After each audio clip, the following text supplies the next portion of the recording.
Anda kembali menyaksikan Economic Outlook 2022 yang bertemakan percepatan pemulihan ekonomi Indonesia. Bersama saya, Anneke Wijaya. Sebelumnya pada sesi pagi tadi narasumber kami sudah memaparkan dengan sangat gamblang bahwa ekonomi digital memang menjadi salah satu tumpuan dari pemulihan ekonomi Indonesia pada tahun 2022. Di tengah ketidakpastian global mulai dari pandemi dan krisis geopolitik di Ukraina membuat kondisi ekonomi global tidak bisa dipungkiri untuk terguncang. Presiden Joko Widodo juga meyakini bahwa ekosistem ekonomi digital Indonesia yang tumbuh pesat menjadi modal besar bagi Indonesia agar segera pulih dari sisi ekonomi. Kemudian bagaimana industri teknologi digital melihat tantangan ekonomi saat ini serta seberapa besar peran infrastruktur dan ekosistem ekonomi digital untuk menopang pemulihan ekonomi Indonesia. Untuk membahasnya saat ini telah hadir di studio bersama kami Director ICT Strategy and Business Huawei Indonesia, Muhammad Rosidi. Selamat sore Pak Rosidi, apa kabar? Selamat sore Mbak Anneke. Baik, ya, Pak Rosidi, kalau kita melihat tahun ini diharap bisa menjadi tahun pemulihan ekonomi. Lalu bagaimana peran Huawei untuk bisa berkontribusi dalam pemulihan dan pertumbuhan ekonomi tahun ini? Baik, terima kasih Mbak Anneke. Jadi sebelumnya kita perkenalkan dulu bahwa Huawei secara global kita ada di 170 negara. Kita punya 200.000 karyawan dan lebih dari 50% adalah R&D. Kita punya bisnis, ada 4, consumer business, enterprise, carrier business, dan cloud. Dan juga tentunya ada digital power. Nah, kemudian kalau kita bicara di Indonesia, kita sejak tahun 2000, Mbak Ane, ada di Indonesia. Ya, jadi kita lebih dari 20 tahun ya Mbak Anneke. Jadi selama 20 tahun ini kita terus berkontribusi di Indonesia. Bahkan kalau kita punya karyawan dari tadinya 5 orang, sekarang sudah 2.000 dan 90% adalah lokal. Menarik ya. Kemudian di sini juga kita melakukan indirect creating the job lebih dari 20.000. Ya. Dan ini sangat besar sekali kontribusinya. Bahkan kalau kita bicara mengenai Indonesia, kita komitmen dan konsistensi terhadap kolaborasi dan kontribusi di Indonesia. Ada 4 pilar, Mbak Anneke. Yang pertama kita kenal menjadi IDO for Better Connected Intelligence Indonesia. Yang pertama adalah IDO kolaborasi. Tadi disebutkan bagaimana kita mengakselerasi digital ekonomi di Indonesia. IDO Collaborate tentunya kita bekerjasama dengan government, dengan katakan partner kita, dengan industri. Bagaimana kita bersama-sama, hand on hand, mengakselerasi digital Indonesia. Kemudian yang kedua adalah IDO Contribute. Kalau kita kenal bahwa Indonesia, Pak Presiden sangat mendengungkan bagaimana menciptakan biggest five in the world globally in 2045. Bahwa di Huawei Indonesia kita kenal IDO Contribution dan kita juga menciptakan sekitar 100.000 digital talent. Ya, bekerjasama dengan para pemerintah, kemudian juga university. Dan di sini kita sampai sekarang ini, Mbak Anneke, kita sudah mencapai lebih dari 50% ya, untuk digital talent 100.000. Ya. Dan itu tentunya sangat bagus untuk bagaimana kita concern untuk develop digital talent. Yang ketiga adalah IDO Create. Bagaimana kita memastikan penggelaran jaringan bersama dengan para operator dan juga para stakeholder kita, memastikan bahwa jaringan kita live 7 days, 24 hours. Dalam keadaan apapun, Pak. Disaster, gempa, dan lain kita pastikan. Itu terus consistently jaringan kita live. Kemudian yang keempat adalah IDO Care. Bahwa kita melihat di sini bahwa kita juga menampilkan atau mendeliver social value instead of business value. Jadi kita care terhadap lakukan donasi setiap tahun, yaitu kita ada CSR Ramadan, CSR Kurban, dan tidak kalah pentingnya tadi disampaikan kaitannya dengan COVID-19. Kita bersama-sama dengan stakeholder untuk terus ya, melakukan bekerjasama dan mendonasikan salah satunya untuk bagaimana kita recovery terhadap COVID-19. Nah, tahun 2022, ini menarik. Tadi Mbak Anne bagaimana 2022 ini? Bahwa tentunya harapan kita di 2022 kita harus lolos ya harapan kita semua untuk recovery terhadap COVID-19. Ini salah satu 2022 adalah big hopes. Ya. Big hope yang memang suatu harapan kita semua di Indonesia, regional, globally untuk kita entaskan dari COVID-19. Ada satu video yang menarik, ya kita tampilkan simposium atau Simponi Hopes yang kita akan saksikan bersama. Silakan.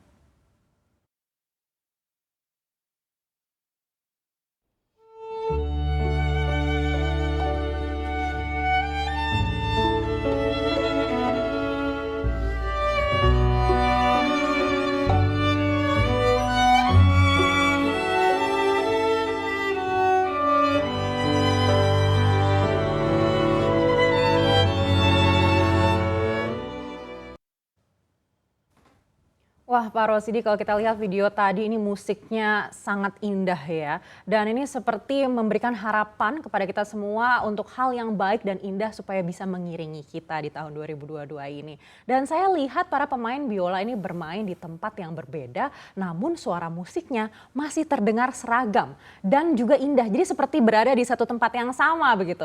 Boleh dijelaskan kenapa bisa begitu, Pak Rosidi? Ya, menarik, Mbak Ari. Jadi tadi Mbak Aneke sudah sampaikan sangat jelas sekali bahwa kita lihat ada sekitar 7 lokasi ya, Mbak Aneke. Jadi sebenarnya itu adalah bagaimana real time ya biola, mainkan biola, kemudian dibentuk sehingga menjadi simfoni Hobbs, which is Hobbs itu sendiri sangat deep ya, inspirasi untuk menjadikan hope buat kita semua. Dan kita lihat bahwa ada 7 lokasi yang berbeda. Kita lihat ada di Jerman, UK, France. 3 negara loh Mbak, berbeda tempat. Yang berikutnya 4 lokasi di China, ada Shanghai, Beijing, Shenzhen, dan Guangzhou. Coba bayangin pada saat 4 lokasi bermain musik, real time. Kalau kita bayangkan ya, misalnya dalam satu ruangan nih, ada bermain musik kemudian delay 1 detik aja, apa yang terjadi? Mess up ya. Jadi kadang-kadang nggak terbentuklah itu harmoni tadi. Bahasa Symphony Hop akan kemana larinya ya. Nah disinilah adalah kekuatan teknologi ya. Ini adalah satu cloud yang memang kita mempunyai solusi yang kita sebut adalah Cloud Spark RTC. Bagaimana Cloud Spark RTC ini kita memungkinkan untuk melakukan real time sisi audio, video, dan teleconference. Ada 2 komponen penting di sini, Mbak. Pada saat kita melakukan play of the music berbarengan, ya tentunya harus stabil ya, Mbak ya. Harus stabil, konsisten, dan enak untuk didengar. Yang kedua adalah real time. Real time itu apa hubungannya? Latency, delay. Tadi kita sebut, bayangkan tadi 1 detik delay aja udah keder. Ya. Makanya ini kita bicara bahwa delay yang kita tawarkan adalah kurang dari 200 millisecond. Nah, kedipan matanya 1 detik, artinya 200 millisecond less, itu artinya sangat bagus sekali. Nah, behind of this, bahwa tren di 2002 dan beyond akan banyak sekali muncul services yang seperti itu, Mbak. Bisa dilakukan teleconference, bisa kan live streaming, voice on demand, real game, dan lain segala macam. Makanya di sini kita bisa melihat bagaimana features atau solusi sebagai enable untuk memungkinkan bahwa untuk play music, any kind experience can do anytime, anywhere, dengan reliability dan akses dan experience yang baik. Itu Mbak Ana. Baik. Kalau kita melihat pengalaman yang hebat dan juga di luar batas ini sepertinya sudah menjadi kunci dari teknologi ini ya, tentunya dengan layanan yang tadi Pak Rosidi disampaikan sudah mencakup 170 negara. Artinya teknologi ini termasuk dalam proyek besar. Lalu bagaimana Huawei Cloud dapat mewujudkannya? Baik, tadi kita sampaikan bahwa Huawei secara global ada di 170 negara. Ya. Dan kita secara globally, ya, cloud kita ada di 27 region yang tersebar di 170 negara. Bahkan kita juga ada 20.000 lebih CDN, yaitu Content Delivery Network. Artinya dengan infrastruktur yang tersebar di seluruh negara, ada 1 negara, konten yang sedemikian masif tersebar sehingga bahwa customer kita itu sangat easy untuk access the market. Ya, sehingga infrastruktur sudah tersebar, konten tersebar, kemudian juga bagaimana regional secara konfigurasi, secara struktural memungkinkan sekali untuk mendeliver kontribusi terhadap keinginan dari sisi customer kita. Impact-nya terhadap industri adalah digital economy acceleration. Begitu Mbak Nika. Baik, ternyata Huawei Cloud ini memiliki banyak data center di seluruh dunia ya. Saya secara pribadi nih saya senang juga mendengarnya ya kalau Huawei ternyata berkomitmen untuk terus memperluas data center yang baru. Nah, kalau menurut saya infrastruktur ini menjadi bagian yang sangat penting dari sebuah layanan. Dan akhir pekan lalu ini banyak orang juga yang menyaksikan pagelaran balap MotoGP Mandalika yang disiarkan langsung di website Detik. Dan ternyata ini menggunakan layanan cloud dari Huawei. Coba kita akan saksikan sejenak videonya.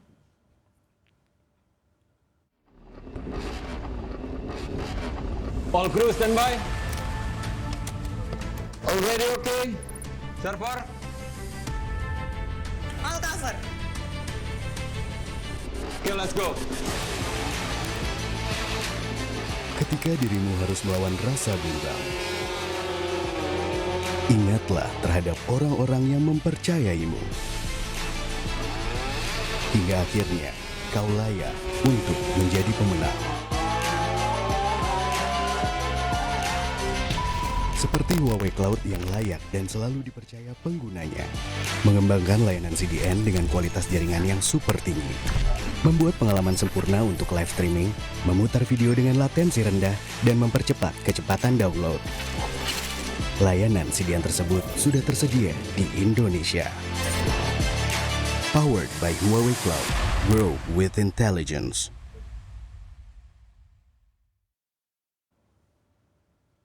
Pak Rosidi, bagaimana sebenarnya dukungan Huawei untuk acara besar seperti perhelatan MotoGP Mandalika kemarin? Baik, jadi dukungan kami jelas bahwa kita setiap event dari MotoGP kita kontribusi terhadap kaitannya dengan live broadcast ya. Kita bayangkan di MotoGP Mandalika ya khususnya itu kan disaksikan dari ratusan ribu orang, bahkan kalau ngomongin dunia. Apa yang mereka harapkan? Tentunya ada live streaming. Bagaimana dia menikmati perhelatan dari sisi MotoGP yang luar biasa ini bisa dinikmati dengan baik experience-nya. Nah, di sini Huawei menempatkan khusus CDN on place, ya, Content Delivery Network di Mandalika. Bagaimana kita memastikan bahwa teknologi yang kita punya, yang kita kontribusikan, yang kita konsolidasikan itu memberikan best experience kepada pemirsa untuk menikmati MotoGP event tadi. Nah, tidak hanya itu, Mbak Anneke, karena kita juga harus memastikan bahwa perhelatan ini smoothly operation dan juga tadi dibilang lagi bahwa experience-nya harus bisa dipastikan, maka kita menempatkan expert kita, Pak, ahli-ahli kita tempatkan di lokasi tersebut on-site, ya, bagaimana mereka melakukan implementasi, monitoring sampai post selesai katakan untuk dari GP tadi. Maka di sini ada dua hal yang kita pastikan bahwa teknologi in place, expert tenaga ahli kita juga on place. Jadi dengan overall dari kontribusi kita, maka kita lihat sama-sama bagaimana experience dari MotoGP kemarin bisa dinikmati oleh seluruh dunia bahkan ya. Begitu Mbak Anneke. Baik, ketika kita merasakan layanan streaming live broadcast yang lancar dan juga layanan quick download, berarti ini memang supportnya penuh dari Huawei Cloud Technology. Dan teknologi memang terasa sekali akan berkontribusi besar untuk pertumbuhan ekonomi. Kalau kita lihat dalam kasus ini, internet berperan penting juga dalam ekonomi dan bisnis. Dengan adanya pertumbuhan ekonomi, hanya perusahaan konvensional yang akan berperan penting dalam kehidupan masyarakat yang juga membutuhkan teknologi dalam perkembangannya. Lalu bagaimana nantinya perusahaan-perusahaan ini dapat mengembangkan usahanya dengan memanfaatkan teknologi cloud? Baik, terima kasih. Kita tahu ya bahwa penopang ekonomi di Indonesia adalah UKM salah satunya. Kemudian tadi kita bicara mengenai digital transformasi. Bagaimana kita mentransformasikan yang tadi kita bilang adalah konvensional, banyak sekali adalah suatu PR ataupun sebagai aim, objektif kita semua sebagai pemangku kepentingan termasuk Huawei, kita bagaimana mentransformasikan enterprise yang konvensional go to digital. Ada satu contoh sebenarnya bahwa ada leading of ekspedisi yang di Indonesia sudah melakukan atau mengadopsi cloud Huawei. Baik dari sisi operational, ya, internal of operation of the company. Yang kedua adalah typically ekspedisi tentunya dia berpikir bagaimana respon time.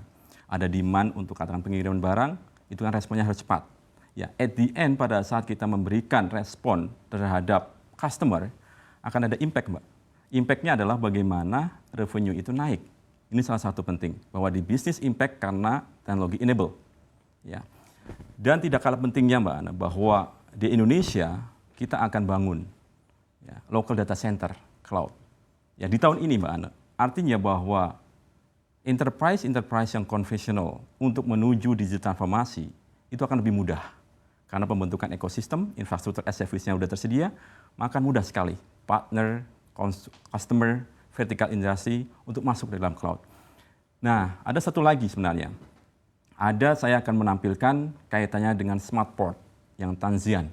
Tanzian ini smart port yang luar biasa, yang menjadi satu benchmark use case globally yang bisa kita adopsi di Indonesia. Karena di Indonesia ini sebenarnya kalau kita lihat, ada lebih dari 80 ya, pelabuhan di Indonesia yang besar sekali. Karena memang kita negara kelautan ya Pak ya. Dan untuk lebih lanjutnya kita saksikan sebenarnya smart port yang Tanzian itu seperti apa. Silakan kita saksikan bersama-sama. Cuaca buruk dapat menyebabkan kedatangan dan keberangkatan di port tertunda, serta mempengaruhi penanganan kargo. Tertundanya kapal kargo dalam 1 jam dapat memakan biaya puluhan ribu dolar. Kita perlu menyesuaikan tempat berlabuh dan rencana operasi untuk mengurangi kemacetan di pelabuhan. Membuat rencana secara manual dapat memakan waktu lama dan solusi yang didapatkan belum tentu efisien. Huawei Cloud Optverse AI Solver dapat membantu kita mengoptimalkan rencana pelabuhan dengan cepat, melibatkan puluhan juta constraint dan variabel. AI dapat secara aktif merespon kondisi tak terduga dan memodifikasi rencana dalam beberapa detik.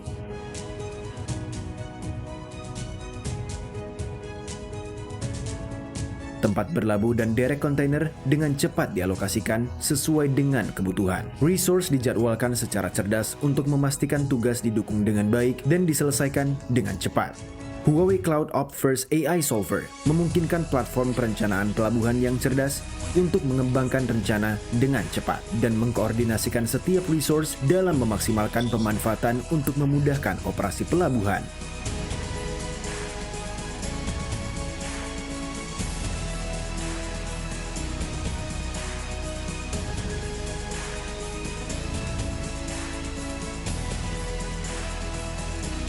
Huawei Cloud Optverse AI Solver mendukung pelabuhan cerdas dengan kemampuan optimasi yang inovatif.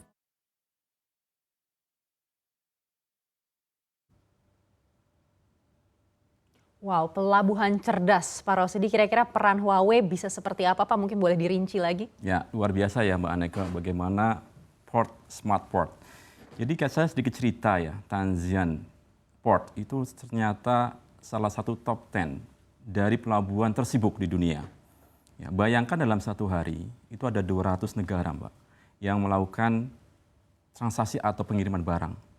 Dan 1 hari itu sampai 45 juta ton, ya besar sekali. Dan kemudian bagaimana jumlah konternya itu 20 juta. Ya, sebegitu besarnya. Tadi disampaikan di dalam suatu video tadi, pada saat kita melakukan transaksi atau pengiriman barang dalam waktu seharian, perencanaan, itu butuh waktu 24 jam. Ya, betul sekali. Kalau manual seperti itu. Dan bayangkan, jika di saat yang sama ada perubahan planning, ribetnya kayak apaan ya. Luar biasa pengiriman barang sini ke situ dan kemudian handlingnya ya. Dan konternya juga akan ribet sekali. Ya. Di sini adalah suatu bagian yang bisa kita sampaikan bahwa smart port ini adalah bagian yang terintegrasi.